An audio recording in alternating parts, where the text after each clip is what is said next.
Good morning po sa ating lahat. Tayo po ay magsiupo na at atin na po sisimulang papurihan ang ating Panginoon.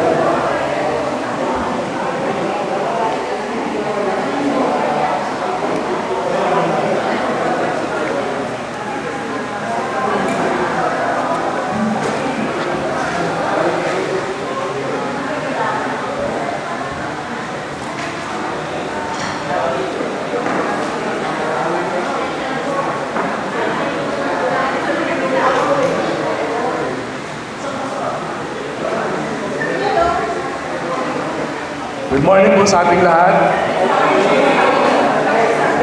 Kamusta po kayo? Natutuwa po ako na medyo madami din po tayo ngayon. No? Kaya na pag-gising, medyo makulimlim. Kasi nandiyan na po yung bagyo. I think nag-landfall na po ba siya? Nag-a-assume lang ako. Nag-landfall na po sa may Bicol. Hindi ko po alam yung specific province, kaya Bicol na lang po, para tama pa rin. Bicol na naman. So, pag-pray po natin, yung mga kakilala, mga kabayan natin na nasa Bicol dito. Especially dun sa mga unang provinces na matatama.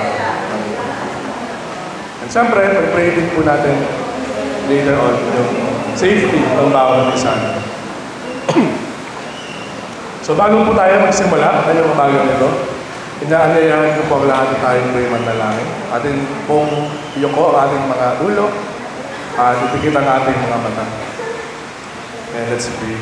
Lord, Father God, thank you po sa araw na ito na binigay niyo sa amin. Salamat, Father God. Sa umaga na although makulimlim, hindi naman po mainit.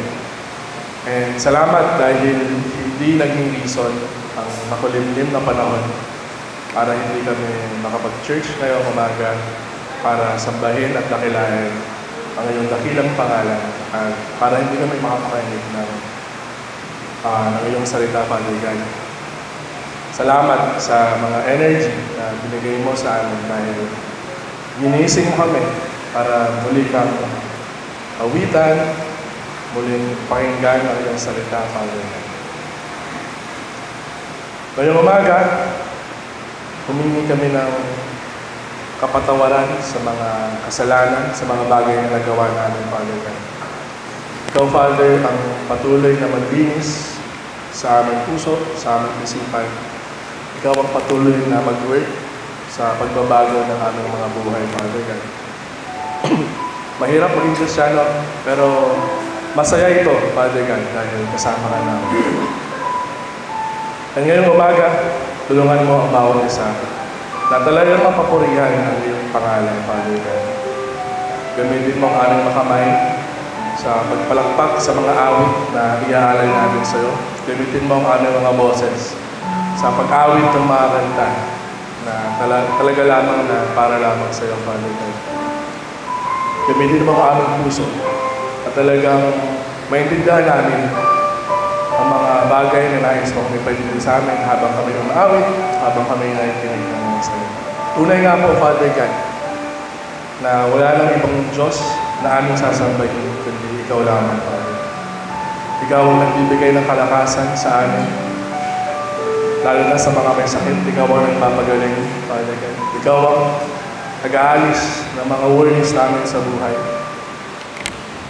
Especially kapag may mga projects kami sa school, mga requirements na kailangan tapusin, mga meetings na kailangan mag-prepare, mga reports sa opisina na kailangan tapusin at hindi deadline, yung mga anxiety na nararamdaman namin sa mga bagay na ito, Father God. Ikaw lamang ang nagpapawi nito, Father. Tulungan mo kami na mas maging faithful pa kung gaano ka-faithful sa amin. Turuan mo ang bawat isa na sa'yo lamang kumapit. Kapag nawawalan kami ng pag-asa sa buhay, kapag nanghihina kami, Father God, tulungan mo kami tumingin sa'yo para hingan namin ang tulong. Ngayong umaga, Father God, dadakilain namin ang iyong pangalan. Alisin mo ang mga gumugulo sa aming isipan, Father God. Tulungan mo ang bawat isa na mag-focus sa presensya mo ngayong umaga, Father. Yakapin mo ang bawat isa sa amin nang maramdaman namin kung gaano mo kami kamahal at kung gaano ka kadakila sa lahat ng aming mga problema. Ngayong umaga, pupurihan ka namin at pangunahan mo ang bawat isa ngayong oras na ito, Father. Pinupuri ka namin, sinasamba at tinataas namin ang iyong pangalan sa pangalan ni Jesus. Amen. So, sabi po sa verse, Psalm 28, verses 67, praise the Lord, for He has heard my cry for mercy. The Lord is my strength and shield. I trust Him with all my heart. He helps me, and my heart is filled with joy. I burst out in songs of thanksgiving. Umawit po tayo ng may kagalakan at pagmamahal sa Panginoon dahil mahal niya tayo. Tumayo po tayong lahat.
Sino dito nagpapasalamat na mahal tayo ng Panginoon?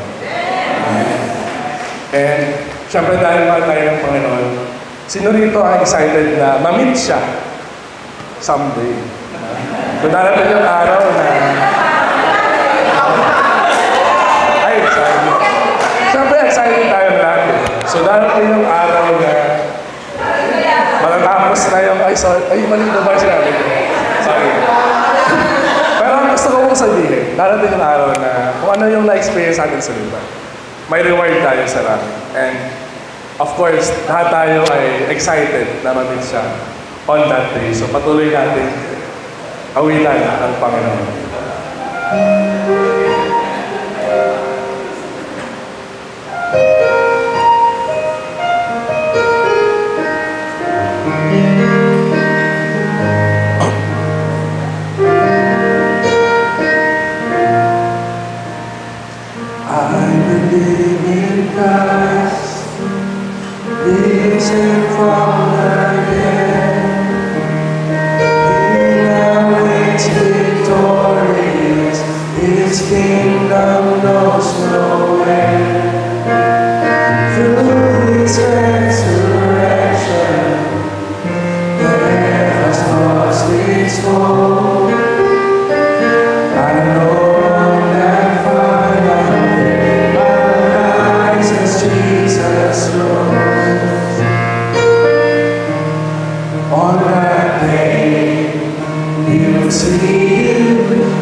ay maupo muna tayo at dadako po tayo sa ating group prayer.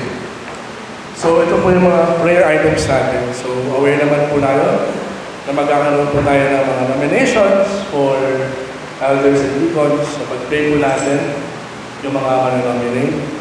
May activity din po tayo sa November 30 for ACTO. And this December, sunod-sunod na po yung mga activities ng church. No? Kasabay na din po yan sa mga personal activities natin. Pero Sunday naman po yung dates ng mga activity natin. So, pag-pray po natin mga preparations ng bawat ministry. January 2025, organize siya pa, pero pag-pray po natin yung magaganap na congregational meeting. Pag-pray po natin yung magiging future pastor, missionaries, and ministries ng church.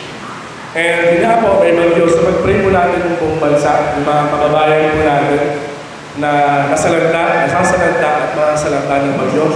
Pag-pray po natin ang provision, protection sa kanila, especially yung government. Sana talagang mag-abot sila ng tulong sa mga apektuhan. So mag-grupo-grupo tayo, mga 3, mga 4, at ipag-pray po natin kasama ng ating mga personal concerns yung mga prayer items na naka-flash sa screen.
Bago po tayo magpatuloy sa ating pag-awit, sabi po sa Psalm 62 verses 5. For God alone, O my soul, wait in silence. For my hope is from Him. He only is my rock and my salvation. My fortress, I shall not be shaken. On God rest my salvation and my glory. My mighty rock, my refuge is God. Trust in Him at all times, O people. Pour out your heart before Him. God is a refuge for us. So this verse is a message of hope na meron tayong Diyos na laging matatakbuhan. Meron tayong Diyos na laging masasandalan. Meron tayong Diyos na laging handang tumulong sa atin kahit gano'n tayo kapasaway. Or kahit gano'n tayo kabarumbado or kung gano'n natin napapalungkot si Father. Lagi siyang nandiyan, bilang atin. So patuloy tayo umawit. Tumayo tayo lahat at awitan natin ang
And while singing this song, let us be reminded that He is the Lord of all.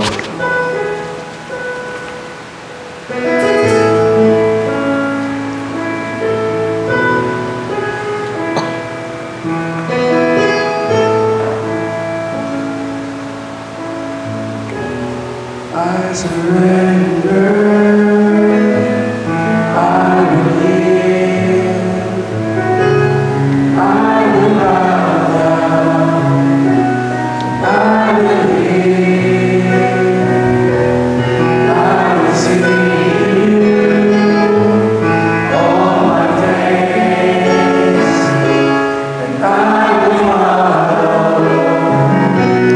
All your ways you are.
sa mga kamay na meron kami na ginagamit namin sa pagpalakpak para sa kapupuri ng ilang pangalan. Ngayong umaga, ihanda mo ang bawat isa sa pakikinig ng iyong salita. And ihanda niyo rin po ang aming mensahero ngayon na dinala niya sa aming simbahan para magdala ng mabuting balita. Buksan mo ang aming tenga, buksan mo ang aming puso at aming isipan. at talagang makuha namin at mabatid namin yung message na nais mo aming maintindihan. Muli, Father God, pinupuri na namin at patuloy na namin sasambahin at dadakilatin. This is all we ask in this mighty name. Amen. Maupo na po tayo. Natawag po sa Tito John para ipakilala ang ating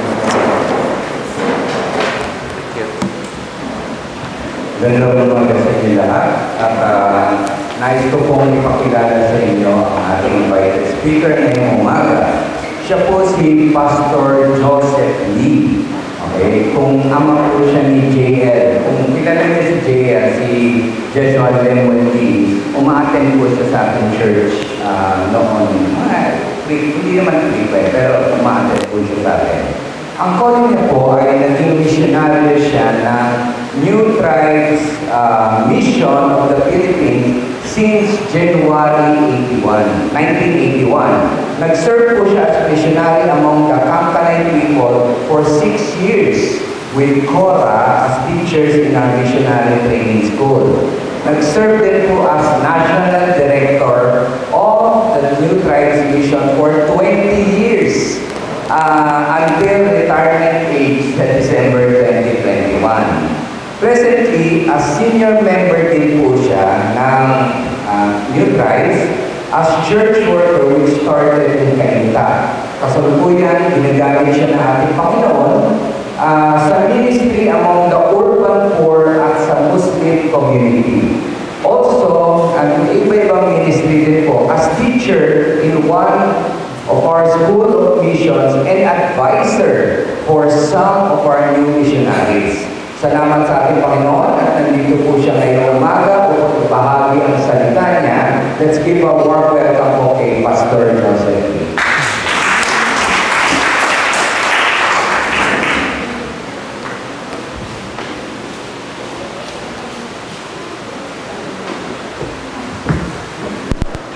Thank you very much, John. Pwede ito. Gagamit pa din po kayo. Gagamit pa rin. Okay. Magandang umaga po sa bawat isa. Isa pong karangalan sa akin na maging bahagi sa ating pagsasamba ngayong umaga. At harinawa ang ating mapag-usapan ay bagay na magbibigay sa inyo ng patuloy na hamon para sa ating patuloy na paglilingkod sa Panginoon. Pagtagubilin po natin sa Panginoon ang ating pag-aaral. Let us pray. Let us pray. Father in heaven, we just praise you and thank you for this opportunity to be together, to just worship you.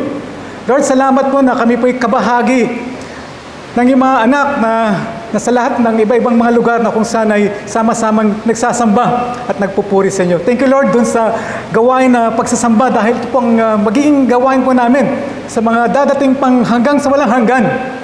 And thank you, Lord, na sa ngayon pa lamang ay sinasanayin mo kami. And thank you, Lord, na we can come together and even talk about your word.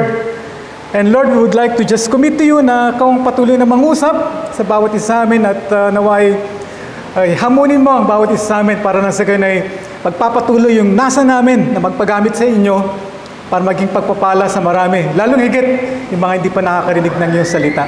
Kaya Lord, we like to just commit to you our time. Continue, Lord, to work in us. Continue, Lord, to bless us. And continue, Lord, to prepare us. For this we pray in Jesus' name. Amen. Amen. Okay. Pagkakataon ko po na mag-share sa inyo patungkol sa missions naman, ano? Although dapat next Sunday pa pala, pero ako nagkamali. Mabuti na lang mababait ang ating mga elders at pinagpatuloy pa rin. Kung kahit ang aking topic, kagaya na nakikita natin is keeping up with missions. Kumbaga, ano ba yung mga bagay-bagay na pwedeng gawin sa ating pagkakataon, ano? Sa ating kapanahunan itong taon na to. Kaya kung titingnan natin, ito yung ating tatalakayin ngayon.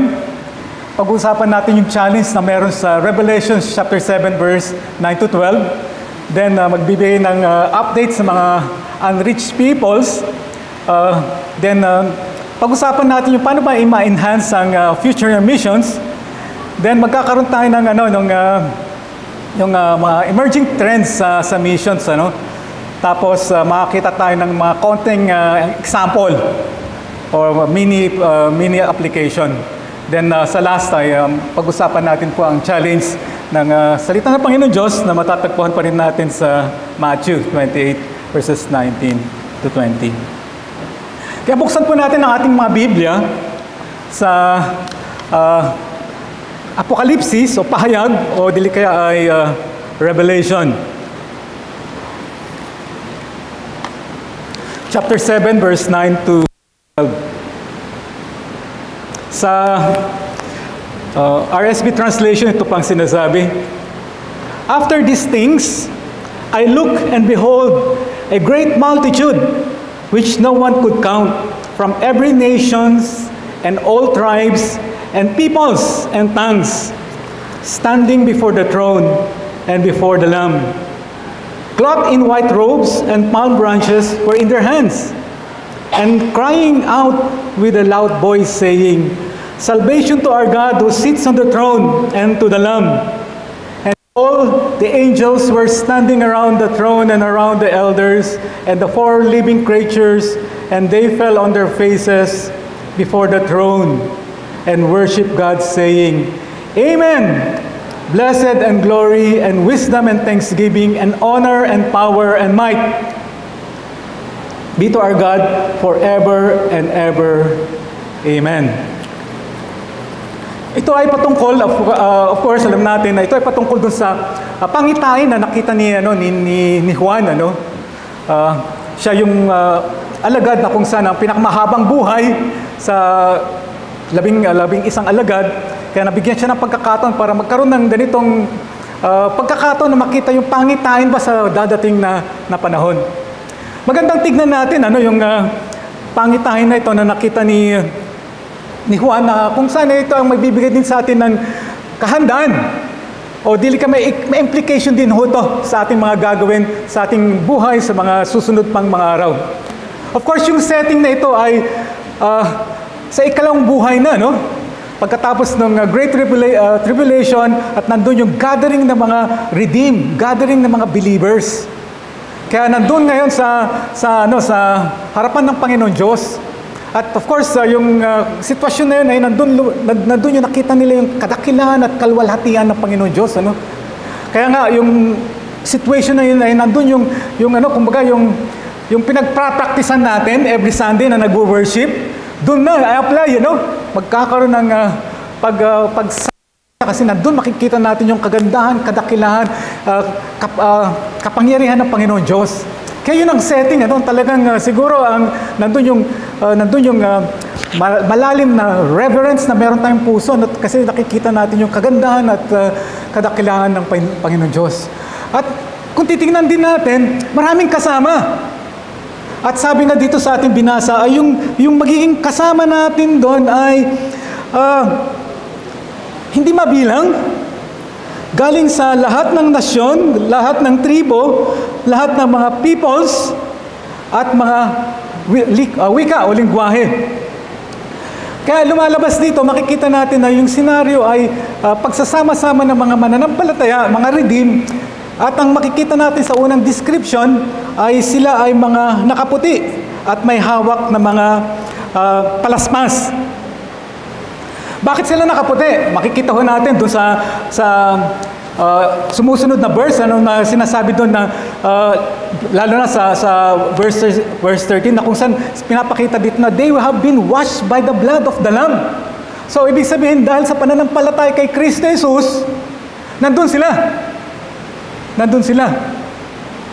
Pero bakit hindi mabilang? Kasi kung titignan natin, kung kailanman yung kagaya ng sinabi ni kapatid na James, kung gusto natin magpahinga, kung kailan yan, kung bibilangin natin, taon-taon yan, Kung ilan yung mga magkakasabay, Pagdating na isang century, kung lang magkakasabay. Pero paano pa yung mga ibang mga centuries? Tapos paano pa before ipanganak ang Panginoon Jesus, kaya kung titignan natin, talagang napakarami na hindi mabilang. Kaya lalabas, napakarami talaga, Pero itong mga to ay nakaputi, na nagpapakita na dahil sa pananampalataya kay Kristo Jesus, kaya nandun sa presensya ng Panginoon Diyos. Salamat na lang kasi kung tayo, nakakatiyak tayo na makakasama tayo doon. Hindi dahil sa nagpakabuti tayo, kundi dahil sa ginawa ng Panginoon Jesus, dahil sa ginawa niya sa krus sa Kalbaryo, pinagbayaran lahat ng kasalanan natin. At nung tayo nanampalataya, na isama yung ating, nabayaran yung ating kasalanan, na isama yung ating mga kasalanan sa pinagbayaran ng Panginoon Jesus. Kung kaya nabayaran ng ating kasalanan noon, ngayon at sa mga dadating pa, no? Kasi yung kanyang kamatayan sa krus ay sapat-sapat upang talagang maibilang tayong nakaputi. Na pagdating sa panahon na yun, ibig sabihin because we were washed by the blood of the Lamb. Salamat sa Panginoon na naging posible yun. Hindi dahil sa atin, kasi hindi naman natin kaya, ngunit dahil sa biyaya ng Panginoon Diyos, na minsan sa ating buhay, nagkaroon tayo ng encounter, no? Kung titingnan natin, encounter yun na kung saan ay narinig natin yung salita ng Panginoon Diyos, at dahil doon, naniwala tayo. Tapos nag-aral, tapos dumating yung punto na nampalataya tayo. Maski naman kung minsan, mali pa yung motibo kung bakit sumasama sa group. Kaya ako sinabi maling motibo, kasi yun ang naging karanasan ko May nag-invite sa akin sa Bible study nung college. Sabi ko, sige nga, baka may makakilala akong chicks. Sabi ko gano'n. Ibang motibo. Pero nag-attend ako yun palang panahon para makatagpo ako ng Panginoon Diyos. And because of that, I praise God na nagkaroon ng pagbabago ang buhay ko at nagkaroon ng kahulugan ang buhay ko mula noon dahil nga sa pananampalataya kay Kristo Jesus. At hindi lang yan, salamat dun sa blessed hope na meron tayo. Na dadating ang panahon, medyo tumatanda na tayo, Kami nauna, puti na yung buhok namin. Pero magandang makita na doon yung katiyakan natin dahil kay Kristo Jesus na makakasama natin siya hanggang sa walang hanggan. Kaya kung makikita natin yung mga nakaputi dito, may hawak-hawak silang palaspas. Naging kaugalian din naman ng Pilipino yung naghahawak ng palaspas. Bakit kaya?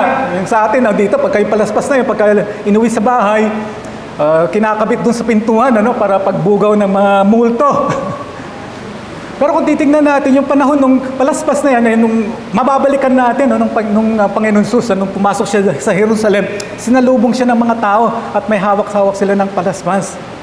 Bakit sila may hawak na palaspas? Kasi nagre-rejoice sila yung pagkakataon na to. Kasi ang akala nila, ang pagdating ng Panginoon Jesus yung panahon na yun, siya yung mangunguna para nang sige na magkaroon sila ng kalayaan sa mga Romano during that time. Kaya mali yung kanilang perspective, bagamat nagtuturo ang Panginoon Jesus, karamihan ng mga tao iniisip nila yung kalayaan nila bilang isang bansa. Pero kung titignan natin yung kahulugan nun ay pag-express ng kasiyahan, pag-express ng joy. Na kung titignan natin, yung mga nakaputing ito, talagang ine-express nila yung joy nila. Bakit? Siyempre nandun sila sa presence. Presence ng ating Panginoon at makakasama siya hanggang sa walang hanggan. At kung titignan natin, nandun yung nag-worship sila, Kaya kung isipin natin, nag-worship sila at magpapatuloy na pag-worship. Kaya kung imagine natin, paano ba ang pag-worship? Yung kagaya ba na ginagawa natin? Siguro, kakaiba. Magkakaroon ng contentment, kasiyahan kung ginagawa yon. At kung titignan natin, patuloy na gano'n na ginagawa, hindi ba tayo magsasawa? Kung halimbawa, yung ginagawa natin every Sunday, gagawin natin araw-araw, siguro magsasawa tayo, Pero yung itong makikita natin ay magpapatuloy yan na pagsamba sa dakilang Diyos kasi may kakaibang sitwasyon na kung saan ay magkakaroon ng kagalakan na ginagawa natin yung makakasama natin ang Panginoon at nandun yung pupurihin natin, makikita natin yung kadakilaan niya. Kaya makikita natin itong mga naghahawak ng palaspas, kung i-describe, makikita natin na yung scenario dito, saan ba sila nanggaling? Sabing gano'n ay hindi sila mabilang, galing sila sa iba't ibang mga bansa, nations, galing sila sa iba't ibang mga tribo, peoples and tongues. Ginamit yung salitang all nations, all tribes, all peoples, na nagpapakita sa atin ba na ginamit yung salitang all, na nagpapakita sa atin yung implication nito. Kaya ibig sabihin ng implication nito, pagka sinabi kasing nation, bansa, tribes, yung tribo, tas peoples, yung grupo ng mga tao, lumalabas, kung titignan natin sa buong mundo, we consist a lot of people groups. Based nga doon sa studies ng mga involved sa missions ay umabot tayo ng mga 16,000, Pero ang lumalabas doon sa 16,000 yan, magkakaroon at magkakaroon ng representation. Ang bawat isa na people groups. Maski na yung mga mababangis na mga tribo, na kung saan ay yung mga ibang mga missionaries na nauna sa amin ay pinuntahan nila, magkakaroon at magkakaroon ng palataya doon. Kaya kung maski anong mangyari, magkakaroon at magkakaroon ng at least isa, o baka hindi pa nga magkakaroon at magkakaroon ng mananampalataya sa hanay nila bilang bahagi ng isang bansa o dili ka bilang bahagi ng isang tribo, bilang isang bahagi ng people group. Yun ang pinapakita sa atin na larawan, ano? Kasi ginamit yung big word na yun na all nations or every nations. Pero malalim ang kahulugan nito sa atin. Yun ang challenge dito sa atin, ano? Sa atin. Kung sinasabi dito na ang magiging composition ng langit ay representation ng lahat ng mga people groups, so kung ibig sabihin, dapat puntahan ang lahat ng mga people groups. Kahit na yung mga nasa liblib na lugar. At ang maganda doon ay magkakaroon ng mananampalataya sa kanila. At ang maganda nga kung tayo ang gagamitin. Kaya po ang magiging challenge po sa bawat isa sa atin as we continue to spend our lives dito sa lupa. Pwede naman tayo makibahagi. Para nang sa gayon ay makakasama tayo doon sa mga gagamitin ng Panginoon para makumpleto yung bilang. So kung titignan natin, yung muling pagbabalik ng Panginoon, yung muling makakasama natin siya forever and ever ay mangyayari lang yan.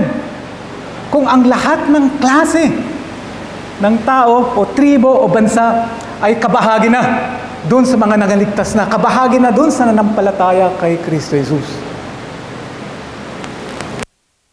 Kaya yun ang hamon para sa atin, na makabahagi tayo na iba, ang salita ng Panginoon Diyos, makibahagi tayo sa iba't mga pamaraan para na sa gayon ay maabot ang lahat ng mga people groups sa ating bansa, sa ating mundo, for that matter. So yun ang ating challenge po, no? Based doon sa talata na meron tayo dito. Ang challenge na makikibahagi tayo para na sa muling pagbabalik ng Panginoon at makakasama na natin siya, kailangan magkakaroon ng mananampalataya sa lahat ng mga people group. Mga nasa liblib ng mga tribo, o dili kaya kung saan lugar na meron, na kung saan ay nandun yung mga mahirap silang abutin dahil sa kanilang relihiyon o sa kanilang paniniwala. I praise God na naging bahagi kami ng New Tribes Mission kasi napupuntahan namin yung at least yung mga nasa bundok na kung minsan ay hindi naabot ng salita ng Panginoon Diyos. At kung titignan nga namin, parang lumalabas yung mga katribuhan ay halos marami na ang mga churches, hindi lang kami, at marami na rin mananampalataya. Ngayon, tingnan natin ano ba ang kalagayan ng mundo ngayon para nasa ganay, may ugnay natin yung hamon sa atin na makikibahagi tayo para abutin sila.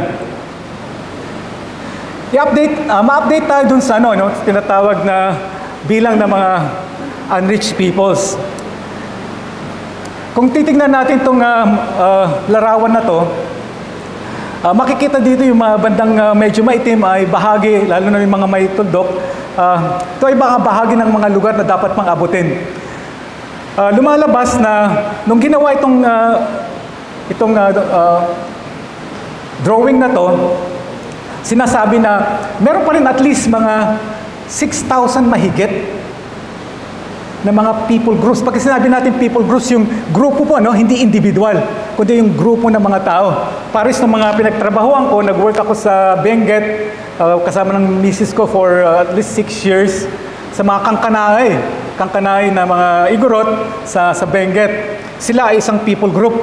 Nag-start kami doon, wala pang church doon sa Kibungan, ngunit meron na ngayon at meron na rin sa may ibang mga sitio at barangay.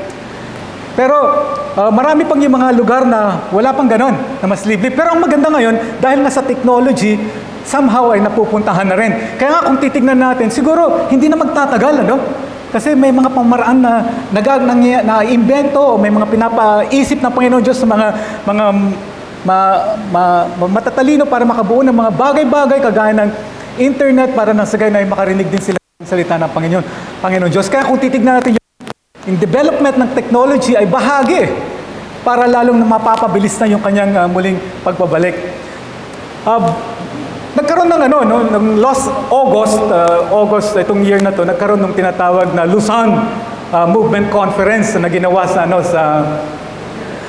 South Korea. At ito ay pagsasama-sama ng mga leaders na nagtatalakay patungkol sa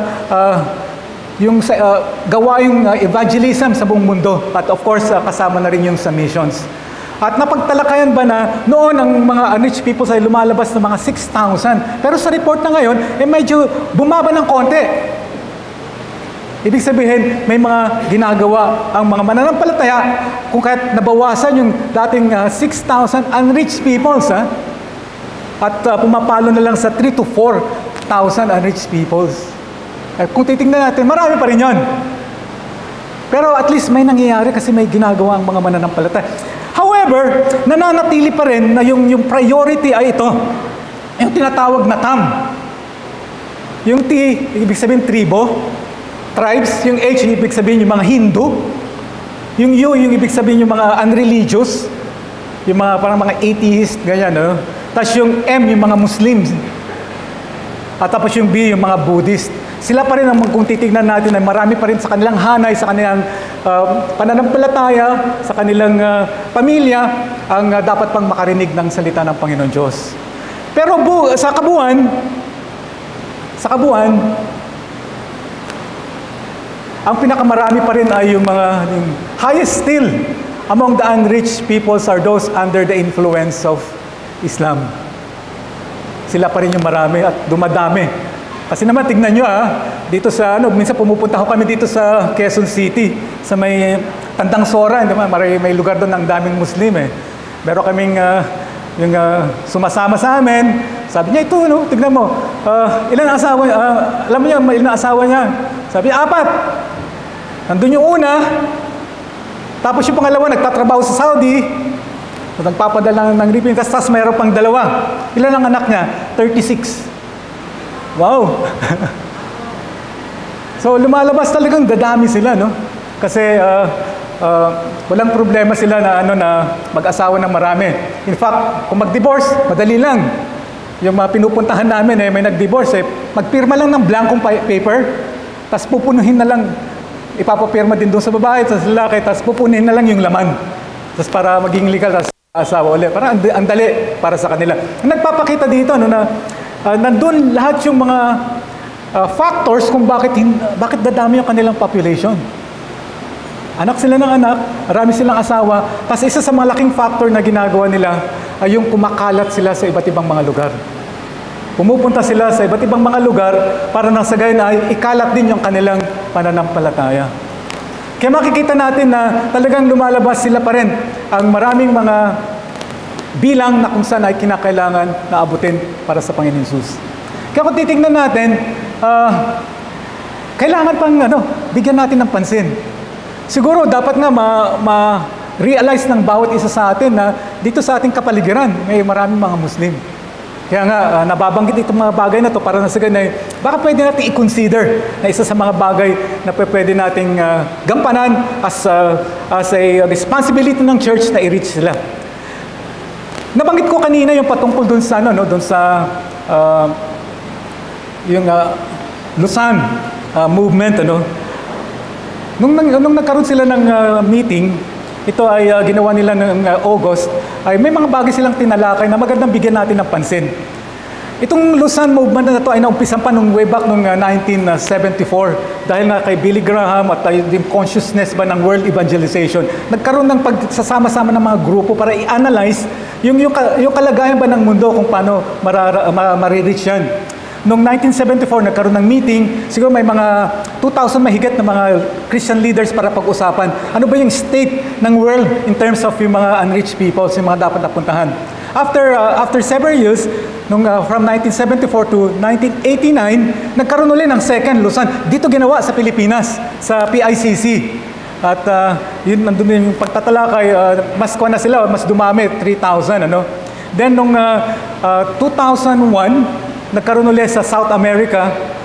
Tapos, nag-attend doon mga 4,000. Pero itong lately lang yung nangyari noong August, ay umabot sila ng mga 5,000 na mga Christian leaders at marami silang mga tinalakay na iba't ibang mga issues para nang sa to make us aware kung ano yung mga dapat natin bigyan ng punto. Gusto ko mag-share muna ng mga ilang bagay patungkol doon for your information and for your challenge. Para ma-enhance ang missions, isa sa mga bagay na natalakay nila yung leadership succession. Para sa future ng mission, kaya mahalaga talaga yung pagkakasunod ng mga leaders. Leaders na kung saan may pasanin sa gawain ng Panginoon. Yung gusto nilang abutin at maging bahagi para i-reach out yung mga unreached peoples. Totoo naman ang isang kilusan, isang movement o dilika, maski isang church, kung hindi malakas ang leadership, nagkakaroon ng kahinaan. Kaya nga lumalabas dito na mahalagang bahagi na dapat natin pag-isipan. Kung membro tayo ng church, pwede tayo makibahagi. Pwede tayo maging encourager o dilika tayo mismo. As we involve ourselves, as we become active sa gawain ng church, ay pwede tayong maging may ihanda para maging leader. Kaya isa sa mga mahalaga niyan, yung pagkakaroon ng leaders para sa mga susunod pang mga taon, hanggang makumpleto natin yung mga unreached peoples. Bukod doon sa leadership succession, isa sa mga tinalakay din yung financial sustainability. Of course, pag pinag-usapan natin ang missions, kinakailangan talaga na nandun yung patuloy na pagsuporta, patuloy na pag-mobilize ng mga finances para magagawa yung bagay na ito. Kaya nga nandun yung hamon ng mga mananampalataya. Sige, makibahagi tayo sa pamagitan ng pagbibigay ng binibigay sa atin ng Panginoon. At of course, kung mga ayos sa mga leaders, gagawin nilang maayos para nang sa gayon ay yung pera ay magagamit ng mabuti at talagang makakatulong para sa ikakalago ng missions. Kasi ang ating goal is all peoples, all tribes, lahat. Pero bukod dyan, isang mga development na nangyari sa ating paligid, yung grow ng digital, At nababanggit nga dito yung AI, Artificial Intelligence, na sinasabi ko lang yan. Yung ginawa niya gamit ng mathematics at para mabuo siya na pwedeng gamitin as an instrument. Kung titignan natin, nakakatulong na malaki. Kasi kung may idea tayo, subukan natin ilagay, hahanguin niya lahat ng libro na bayan na yung mahango, tapos makakabuo siya ng idea na pwedeng makatulong sa atin. Instead na mag-research tayo ng marami, pwede nilang gawin. Na nagpapakita dito na nakakatulong para na ma-inform tayo.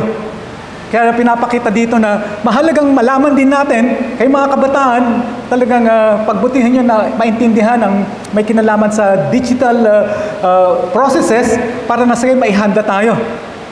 Para kung kayo ang mga susunod na mga leaders ay magamit natin yung mga available na mga equipments or even mga gadgets or even know-how para na ma-enhance natin yung gawain ng pagmimisyon. Then of course, yung bandang huli, bagamat importante yung mga nabanggit na, pero pinakamahalaga yung tinatawag na revivalism, ibig sabihin na magpapatuloy nawa yung init. Yung init para sa paglilingkod sa Panginoon, yung mamahalin siya, paglilingkuran siya hanggang kahit kamatayan ang hihingin. Lumalabas, mahalaga pa rin yung nagkakaroon tayo ng tuwi-tuwi ng pagsasama bilang mananampalataya. Iniintindi natin yung salita ng Panginoon Diyos na pinag-aaralan natin at tinitignan natin kung paano maging makatotohanan sa buhay natin. At nandun din naman yung nasa natin na sundin ang kalooban niya, gawin yung kanyang salita. Nandun pa rin yung pangailangan ba? Nandun pa rin yung burden na mangyari yung gusto ng Panginoon Diyos at pagmahal sa ibang mga tao. Lumalabas na malaking bagay pa rin yung meron tayong pasanin sa mga tao para mamahal natin sila. Kasi kung hindi natin mamahalin, parang hirap silang abutin. Pero kung bumabalik tayo dun sa unang pinakamahalagang utos ng Panginoon ay nandun yung mamahalin siya, tapos mamahalin din yung kapwa natin.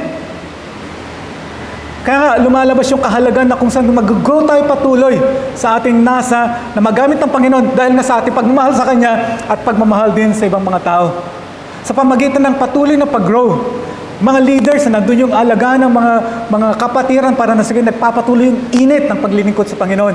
At din, yung bawat isa din sa atin yung kahalagan na talagang we take time to read the Word of God, to pray, and to fellowship with one another para na naalagaan yung ating paglago sa ating pananampalataya, para patuloy tayo na magiging mainit sa Kanya at maglilingkod. Kasi kung magpapatuloy yun ang magiging gagamitin ng Panginoon Diyos para magpapatuloy ang ministry, ang missions, at maabot hanggang ma-reach natin yung all peoples, all tribes. Maring hindi na tayo, no? Ayan, masasabi ko, maring hindi na kami kasi nauna kami. Kayong mga sumusunod, pagpapatuloy nyo naman.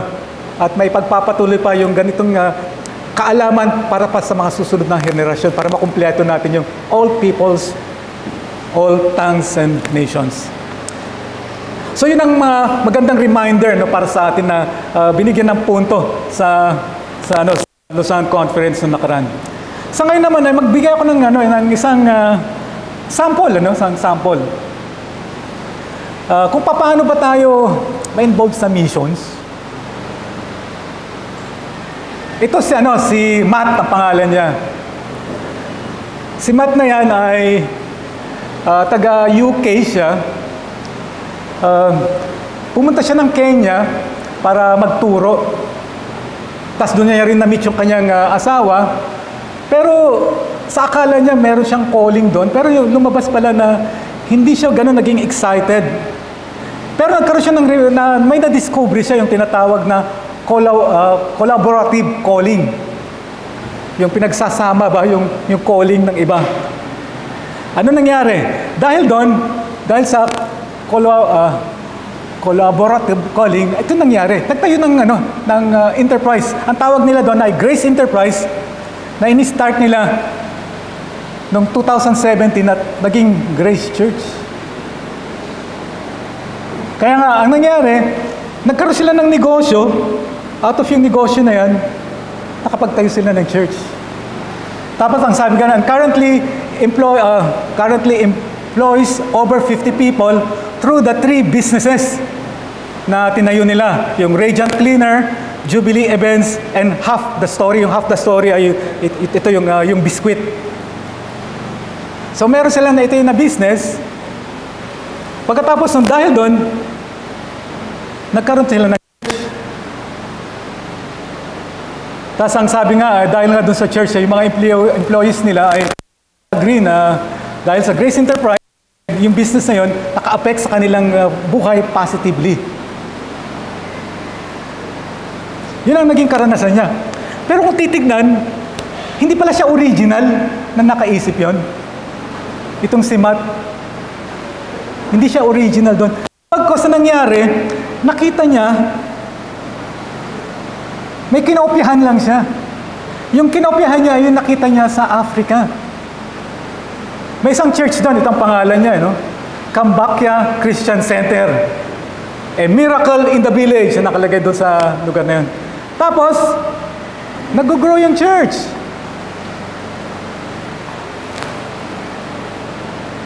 Maraming mga pumupunta. Pero pagkatapos ng church, meron silang service. Hindi lang yung mga membro ang hinahatid, kundi nininegosyo din nila. Para paglingkuran yung kababayan nila. No? Kasi mahirap ang buhay doon. Yung mga kababayan, meron silang program na kung saan ay nakakapagtahi sila at nakakaroon sila ng sweldo at pinagbibili nila yon. Yung mga kalalakihan ay may mga doon sa premise nila, no? Doon sa pinagmimitingan nila ng iba't ibang mga trabaho. Nagpapakita sa atin dito ba na pinag-blend nila, hindi pang karaniwan yun, di ba? Kaya ko lang gusto ipakita nito para makita natin na may iba pa palang mga pamaraan. Ang nangyari, pinagsama yung galing ng pastor at yung galing ng isang entrepreneur. At ang nangyari ay nagkaroon ng church, pero itong church na ito na naging suporta sa mga membro, tuloy ay nagpatuloy ito at nag-grow. At napapakinabangan nila.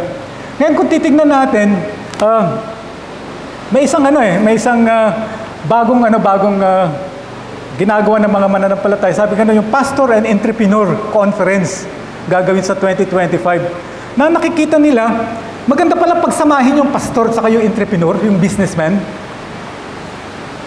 Yung pastor at least nandun alam niya yung salita ng Panginoon Diyos, alam niya yung priority niya. Yung businessman,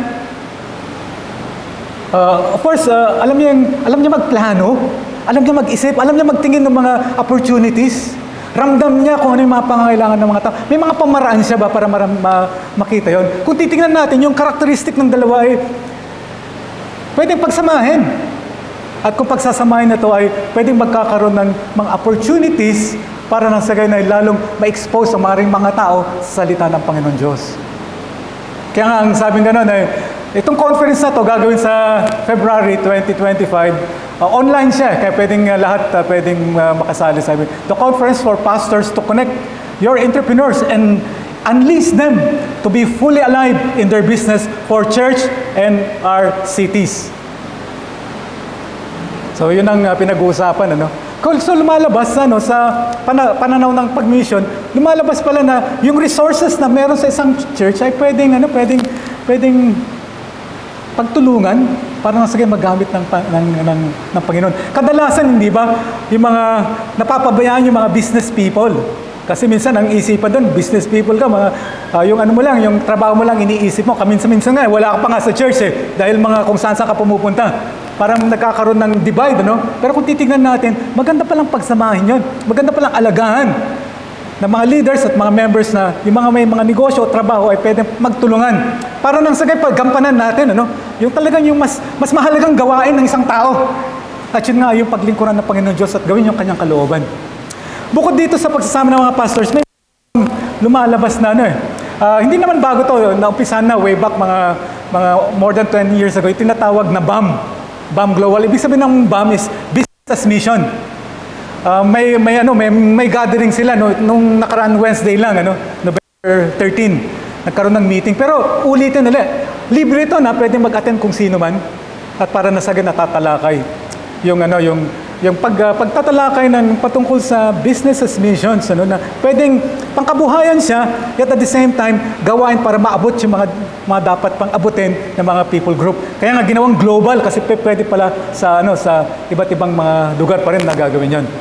Pero ang nangyayari sa pangkasalukuyan ng panahon, marami palang nakakaisip din ng mga bagay na ito.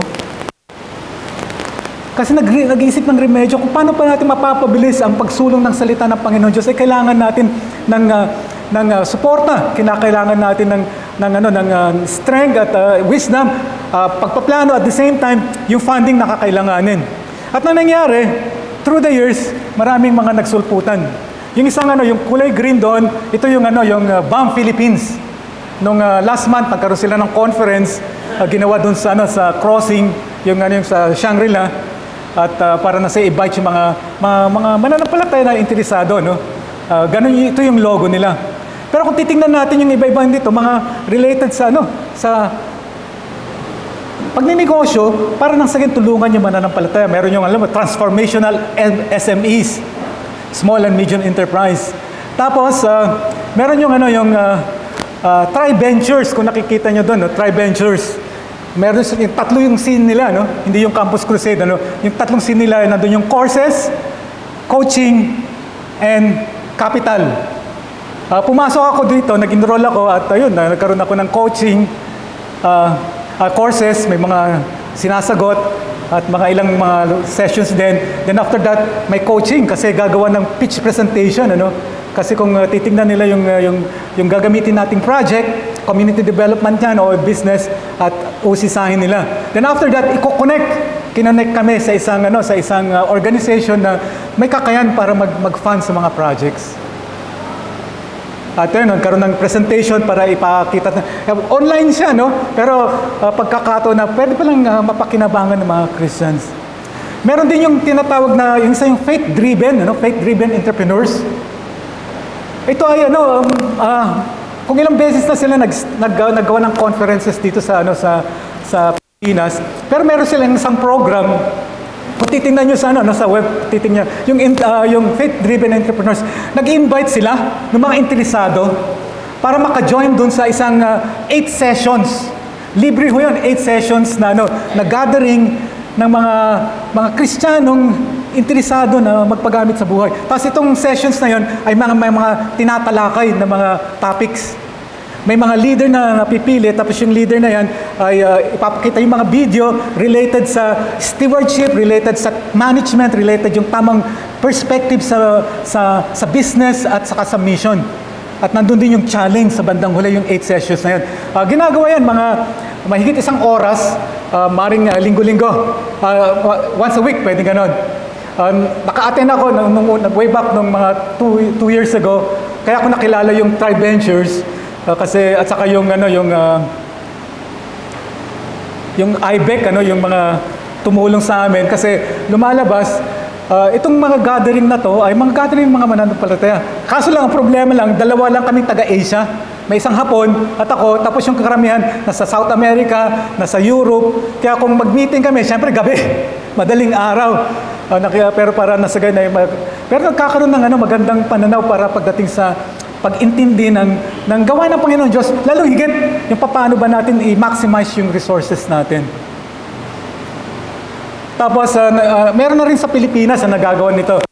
Nung nakaraan lang, January, yung mga taga-Asia naman nakasama ko, tatalakayin yung mga 8 videos at i-relate doon yung ating gagawin. Na nagpapakita ito ng, yung pagbibigay sa atin ng kaalaman kung paano tayo maglingkod sa Panginoon Diyos at kung gaano kaganda yung ating kalagayan kung tayo ay magiging maalam sa mga approaches na pwede. May mga remedyo pala tayong gawin. Hindi sasabihin na mahirap tayo, wala tayong ipupuhunan, pero pwede palang may pwedeng ipag-pray at pwedeng umpisan. Meron din nakalagay dito, yung bandang huli doon sa baba, Messiah University. Ito ay sa States. Dito sa Pilipinas, meron din Messiah College. Ang school namin ay nandun sa Tectite, sa may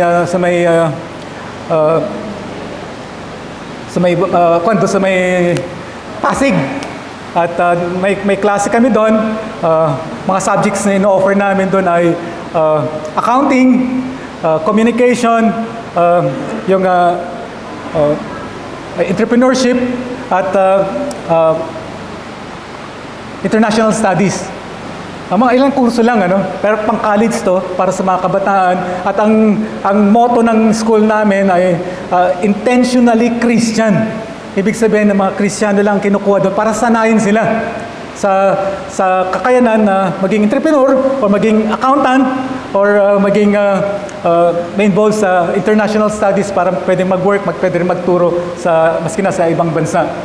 Para na sa ito equip mga young people para na sa ganyan maging missionaries. At bahagi ng training ng school ay ini-expose sila sa tribo para magkakaroon sila ng mga cross-cultural training.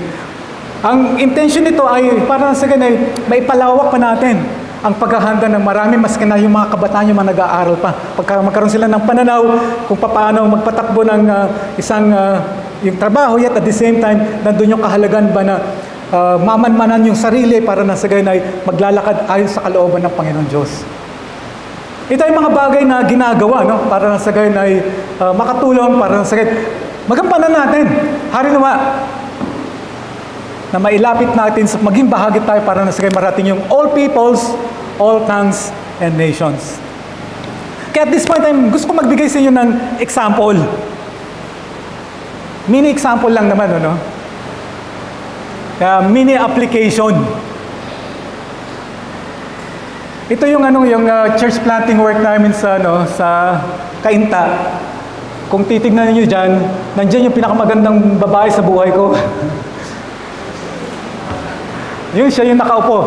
Mukhang bossing, Kasi siya nagbibigay ng instruction sa mga Muslim na pumupunta doon sa aming center. Kasi tinuturuan mag-bake. Tapos pumupunta sila tuwing linggo ng hapon. Service namin sa umaga, sa hapon pumupunta sila. Tapos, yun, nagkakaroon ng pagbe-bake. Tapos yung pagbe-bake na yan, kukunin nila, pagbibili nila, yung mga Muslim, nagkakaroon sila ng karagdagan na income. Maliit lang yan kung titignan natin, maliit lang na kita yun para sa kanila, pero at least hindi na sila magpupuhunan at kasama, natututo pa sila sa pag-bake. Pero ang importante sa amin, yung pumupunta sila sa amin at nakakasama namin. Tapos bukod sa cake, minsan may mga dinadagdag din, Nandun ulit yung pinakamagandang babae sa buhay ko, puti na. Siya yung siya yung ate nung mother ni Pastor Lem. Mas matanda, At yung mga iba pang mga kakanin na tinuturo din para sa pwedeng ibenta. Kaya pumupunta sila sa amin para at least may dagdag na pwedeng kainin nila o dili ka babayaran din naman nila o dili kaya may pagbibili nila. Then ayan yung patuloy na pagtuturo sa kanila. Nandun si Carmela, yung isa sa member namin at worker namin na tumitingin din, ano. Tapos, habang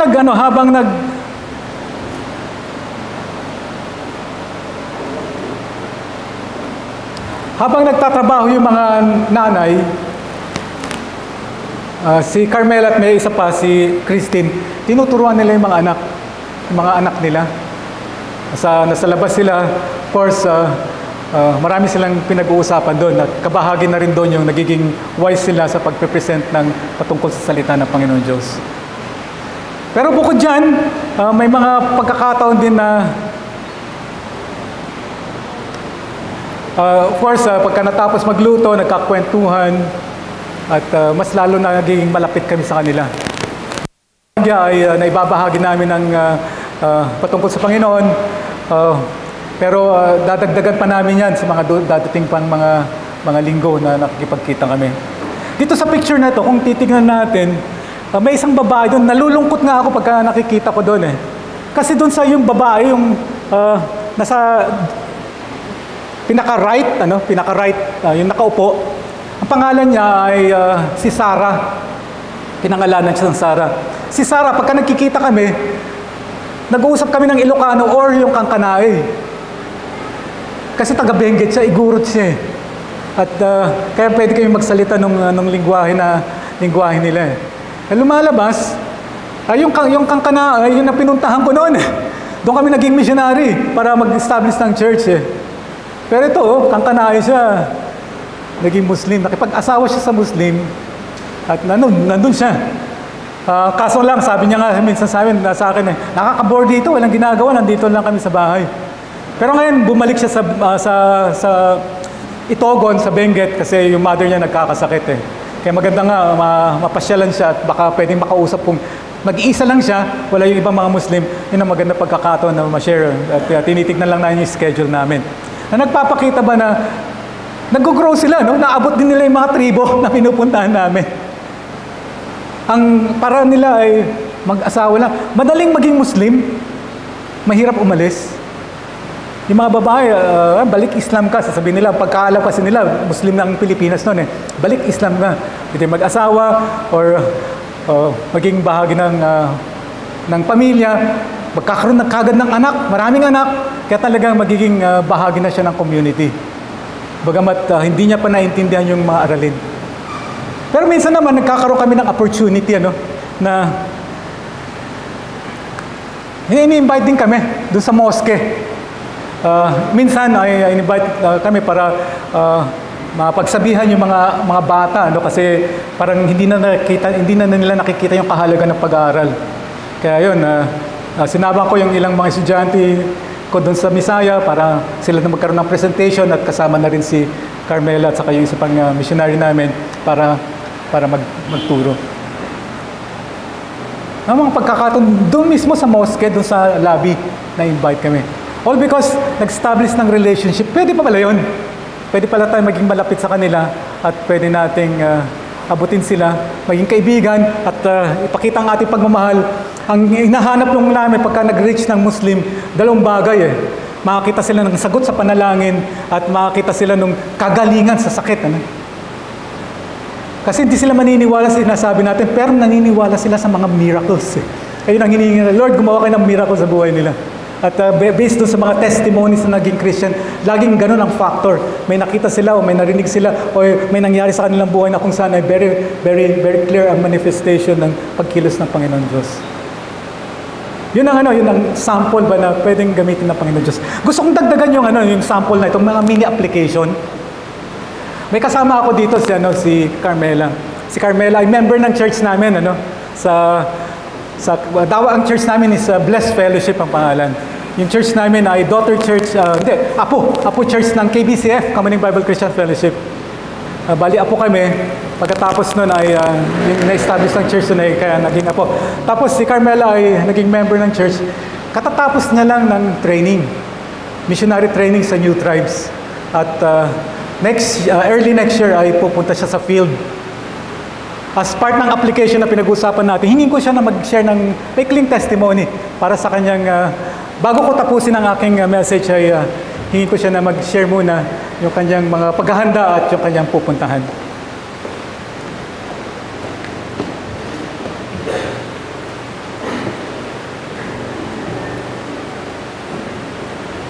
Magandang umaga po mga kapatid.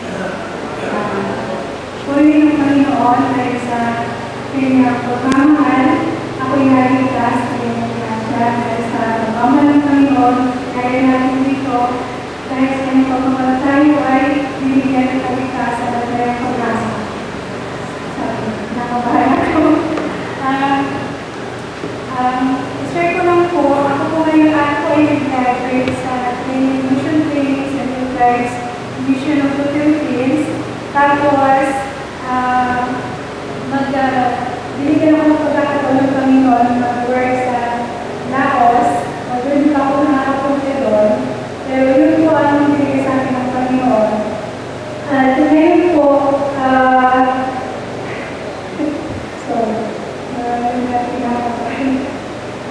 ang Laos po isang pinakamahirap na country.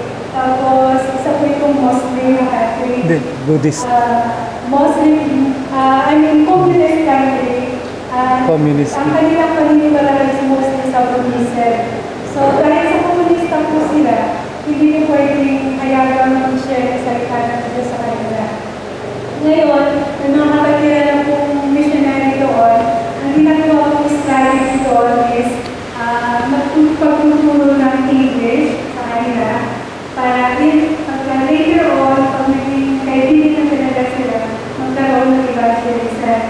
Tapos isa pa pong strategy ngayon po ay yung pag-house ng mga university students for free. Free po yan sa mga estudyante. Titira sila kasama ng mga missionary. At magiging kasama ko din po pag nandun po ako. Kaya yan po yung mga strategy na ginagamit ko doon sa Laos. Sa ngayon po, nandito po ako sa Blessed Fellowship under po sa leadership ni Pastor Joseph. Ako po yung tuturo sa dalawang klase ng mga bata. Yung una, yung anak ng mga Catholic, ng mga parents. Yung pangalawa naman, may opportunity na magturo sa mga Muslim na mga bata. Meron din mga teenager. Opportunity po talaga kasi mahirap po silang masyara ng salita ng Diyos. Kaya, ang sana po isama niyo po ang ministry dyan sa Bless, sa panalangin, kasi po yung pagpunta ko po sa Laos, na isama niyo po sa prayer. Kasi, ngayon po nag-raise ko po ako ng farm para doon sa ministry sa Laos.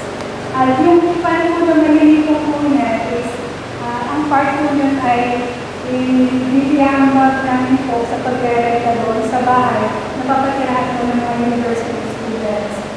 Kaya patuloy mo po yung panalangin po for sa Laos at maraming salamat po. Sana po ay maging kabahagi po tayo kasi sa ibang sa Revelation chapter 7 verse 9 na mayroong iba't ibang bansa, iba't ibang wika na magpupuri sa Panginoon. So, maging isa po tayo na let's be one to make one soul come to Christ. Maraming salamat po at pagiging ng Diyos. Thank you very much, Carmela. Nung una, dapat sakwan sila sa Sabah, sa mga Muslim na Pilipino, yung mga undocumented Filipino. Ang kaso lang, nahirapan kami na makakuha ng visa. Ang isang naging parang nga dami itong magtayo ng business related sa tourism eh.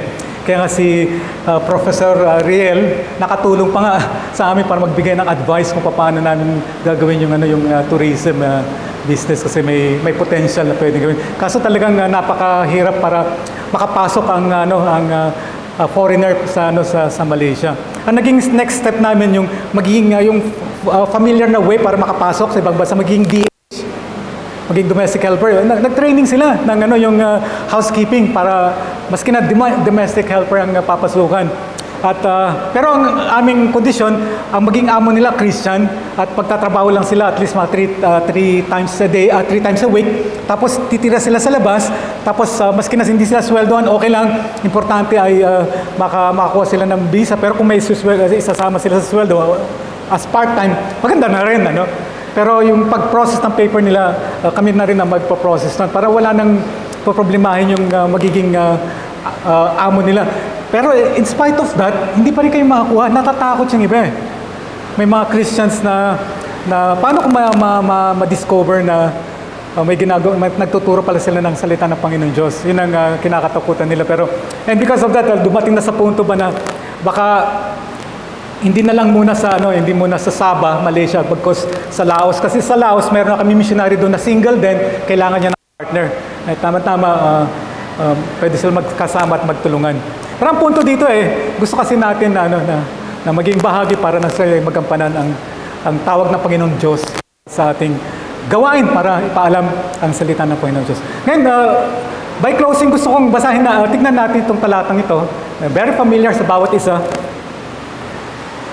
Dito na tayo mag-close at yun nga, sa Great Commission. Sabi ay, "Go therefore and make disciples of all the nations, baptizing them in the name of the Father and of the Son and of the Holy Spirit, teaching them to observe all things that I have commanded you. And lo, I am with you always, even to the end of the age." Kung titingnan natin dito, isa sa mga huling mga katagang iniwan ng Panginoon. At the same time, kung titingnan natin, nandun na naman yung all the nations, all things that I have commanded you. And lo, I am with you always, all the time, di ba? Always. At ito ay, lo, sabi niya, I am with you always. Na nagpapakita ba na nandun yung hamon sa atin na gampanan yung pinapagawa sa atin to make disciples sa lahat, all nations, sa lahat ng nations. Kaya nga, yung pagpunta sa makamustahan sa ibang bansa ay bahagi yun. Pero maganda ito, may promise ng Panginoon, yung bandang huli. Lo, I'm with you always. May pastor, pangalan niya, pagka naririnig niya ito, masaya siya. Sabi niya, ito ay para sa akin. Very, very personal. Kasi siya si Pastor Lo. Ako, Pastor Lee. Siya, Pastor Lo. Kaya sabi niya, Lo, I'm with you always. Kaya sakala niya, sa kanya nga, Lo, I'm with you always. So, pero pinapakita dito na yung promise ng Panginoon na as we respond, nandun yung assurance na makakasama natin. Makakasama natin siya kahit saan tayo pupunta. Kung nakakabahagi tayo sa gawain na ito, makakasama natin siya. Ito ang promise niya na pwede natin panghawakan at pakinabangan, ika nga, para sa kaluwalhatian ng Panginoon Diyos at para sa gawain. Sana ipag-pray nyo si Carmela. Pag-pray nyo lang muna. If the Lord, kung kakausapin kayo ng Panginoon, kung gusto nyo, kung kakausapin kayo ng Panginoon, baka pwede nyo consider na tumulong or dili kaya baka maging missionary ng church. Total, abkop din naman Kung kausapin kayo ng Panginoon lang naman. Kung kakausapin kayo ng Panginoon. All nations, all that I have commanded you, and lo, God is with us always, even to the end of the age. Shall we pray? Father in heaven, we just praise you and thank you for your word. Thank you, Lord, na nandito kami sa lupa at may silbi pala kami, may pwedeng paggamitan mo. Isang dakilang Diyos na pwedeng gumamit sa iyong mga linalang. And thank you, Lord, na bawat isa sa amin ay pwedeng makabahagi. Lalaki man o babae, may edad man o bata, may sakit man o wala. Lord, thank you kasi kami ay under your disposal at pwede mo magamit for your purposes. Para sa kayo magampanan na yung makakasama ka namin forever and ever na sumasamba at tinatamasa ang kagandahan ng iyong kabutihan at kapangyarihan sa amin. At Lord, na makakita po kami ng iba pang mga lahi, iba pa mga kakilala po namin na makakabahagi po namin sa pagsasamba at pagtamasa ng kalwalhatian mo at kabutihan mo. Kaya nga Panginoon, ito pang aming samad na langin sa bawat isa. Patuloy kang mangusap, Lord, sa bawat isa sa amin. And Lord, ito ay mga aralin na hindi na bago sa bawat isa sa amin. But I pray, Father, na ay magkaroon ng application. Hindi lang basta nalalaman po namin, kundi talagang gagawa po kami ng paraan para na sige, masumpungan mo kami at magagamit mo kami para sa iyong layunin at para sa iyong kalwalhatian. Ito po aming samad dalangin sa pangalan ni Kristo Jesus. Amen. Amen. Amen.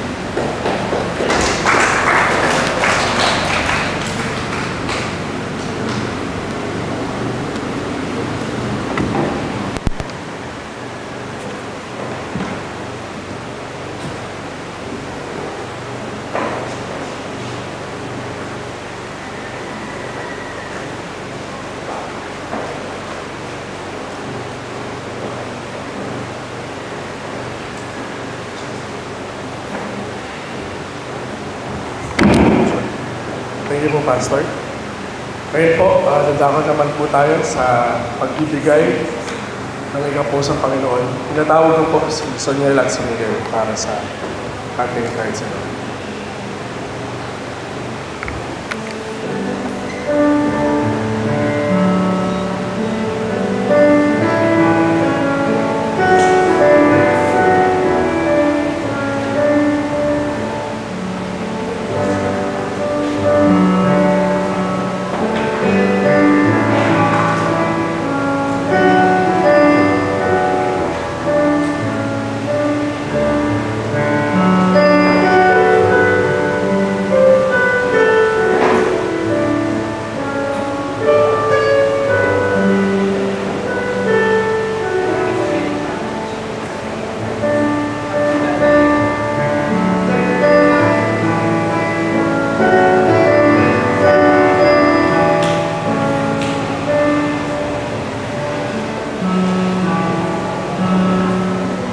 Tumayo po tayo lahat at ulitin po natin ang isang. Praise God from whom all blessings flow. Praise Him, all creatures here below. Praise Him above the heavenly hosts. Praise Father, Son, and Holy Ghost. Amen.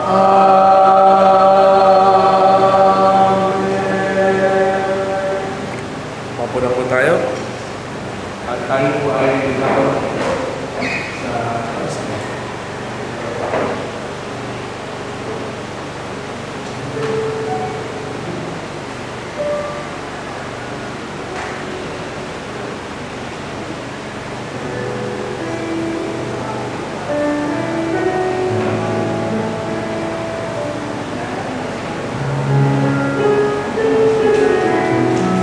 So wala po si Joanna, so ako po muna mag-a-announce.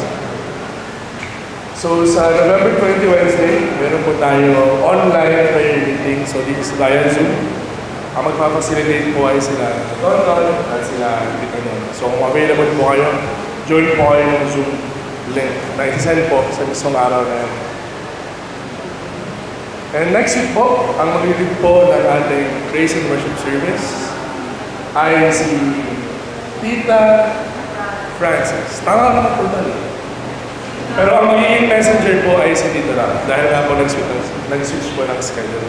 And same pa rin po yung theme ng magiging message po for next week. Ayun, announcement din po na patuloy po ang pag-nominate. Last day na po ng nomination ngayong araw. So kung lilingon po kayo sa likod, dun po sa may kanan, dulo, may box po dun. So kung hindi po kayo nakakapaghulog ng card na may mga laman ng mga pangalan ng inyong gustong i-nominate, ngayon na po yung last chance nyo. Ay, 24 po pala. Sabi po kasi dito. Pero nakagay po dito 24. Deadline. Pero sige po, iklaro na lang po natin. Pero based po dito sa date na to, November 24 po. Hindi ko lang po sure kung hindi po na-update ni Joanna, pero ito po yung magiging schedule natin from the nomination hanggang mag-election sa December. Sa January 2023. Okay ba? So, may mga succeeding activities din po tayo. So, bago po yung ABCAP event, meron po tayong youth hangout na gaganapin sa November 24, 1 p.m. So, ang team po natin ay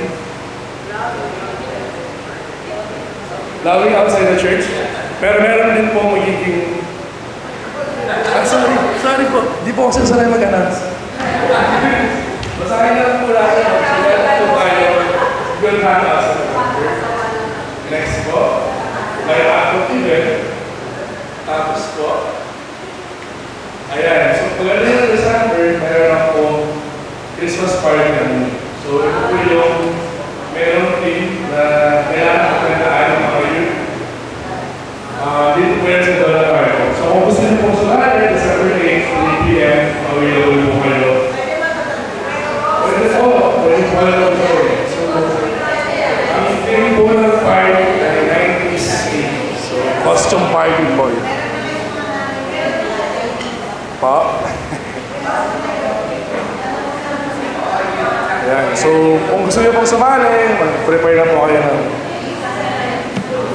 pero yun lang po ito, ha? Joke lang po yun. Baka po kayo magseryoso. Pang yun lang po ito. Tapos, meron po tayo piso kada araw para sa ating pastoral farm. Saan po? Ano po ba? So, ito po yun. Meron po tayo web. Dun po sa likod, hindi ko lang po lang kung ipapamigay, pero may ganito po tayong pamphlet sa likod na kung sino po yung gusto participate sa Run and Walk na gaganapin po sa January 25. Yung registration po ay until December 27, 2020. Yung lugar po, hindi ko pa po sure pero abang-abangan na lang po natin yung final win. Pero 600 pesos po yung pag-join, which includes t-shirt and yung racing book. Birthdays. Meron po ba i-celebrate? Birthday? Si Janina. Ayun, Janina. Happy birthday. Ilang taon ka na? 29. 20. Pero anyways, birthday po niya sa November 20. Meron pa po ba? Sandana. Kailan birthday mo, Sandara? 19. Happy birthday din. Hindi nalagay, pero happy birthday. So, magkasunod sa iyo dyan. Meron pa po ba? November 18. Wala. Awilan po natin si Janina at si Sandara.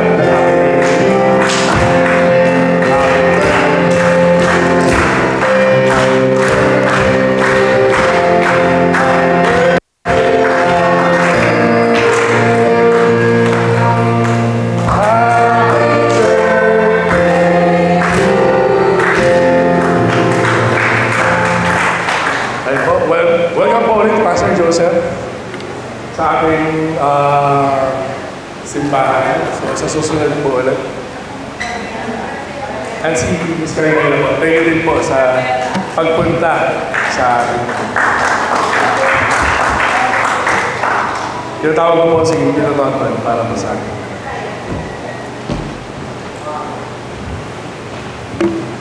Magsitayo tayo para tanggapin ang Panginoon, maraming salamat po sa pagpapaalala niyo sa amin na kami bahagi sa pag-mission, Panginoon Diyos. Ang tanggapin namin kayo ay kabahagi na po kami, Panginoon Diyos, upang magpalaganap ng iyong salita.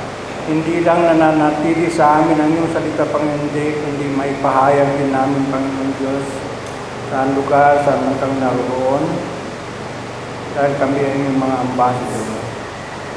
Tagapaghatid ng iyong salita. Hindi lang gawain ng pastor, mga misyonari, bilang isang nilalang na kumilala sa iyo at tumanggap sa iyo bilang Panginoon ay kabahagi po kami ng misyon na ito, Panginoon Diyos. Salamat po sa pagpapaalala niyo sa amin sa umagang ito. Nawa, Panginoon Diyos, ang napakinggan namin ay sa buhay din namin, Panginoon Diyos. Humayo po kami. Saan man doon, Panginoon, kami dalhin, gamitin niyo ng lubusan, Panginoon Diyos. Dahil kayo ang Diyos na marunong at nakakaalam sa lahat.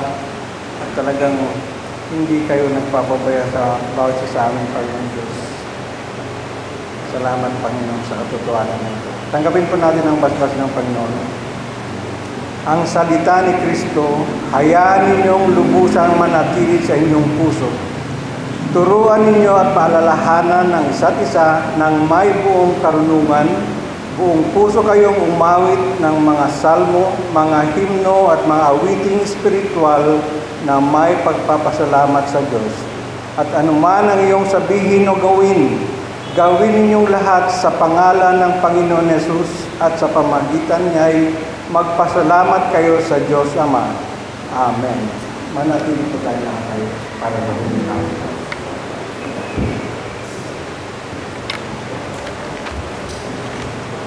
Bago po tayo mag-iwalay, muli po natin awitan ang Panginoon. Awitan po natin ang Thank You for Love.